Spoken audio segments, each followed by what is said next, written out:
কক্সবাজারের পেকুয়ায় পুলিশ কর্মকর্তা ওসি জাহিদুল কবিরের বাড়িতে ডাকাতির ঘটনা ঘটেছে। রোববার দিবাগত রাত 1:30টার দিকে পেকুয়ার মেহেরানামা আলিয়াকুহা এলাকায় এই ঘটনা ঘটে। রাতের বেলায় যখন স্থানীয় এক ব্যক্তি তাদের গোয়াল ঘরের কাছে একটি পিকআপ ভ্যান দেখতে পান, মনিরুল হক রাশেদ ওসি কবিরের ভাই ঘর থেকে বের হয়ে ডাকাত দলের দিকে এগিয়ে গেলে তারা তাদের লক্ষ্য করে দুটি গুলি ছুড়ে। এরপরেই ডাকাত দল 3টি গরু নিয়ে পিকআপে করে পালিয়ে যায়। পেকুয়া থানার ওসি মোহাম্মদ সিরাজুল ইসলাম জানান, খবর পাওয়ার পর পুলিশ ঘটনাস্থলে পাঠানো হয়েছে এবং তদন্ত চলছে। মনিরুল কবিরের অভিযোগ, সম্প্রতি তার ভাইয়ের নেতৃত্বে একটি প্রতিনিধি গ্রেপ্তার হয়েছিল যিনি গরুচোর চক্রের সঙ্গে জড়িত ছিলেন এবং তিনি সন্দেহ করছেন যে ডাকাত দল ওই চক্রের সদস্য হতে পারে।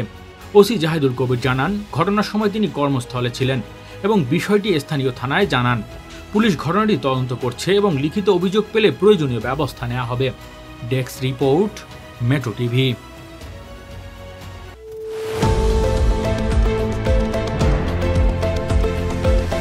দেশের পাশে, বিশ্বের সাথে, মেট্রো টিভি।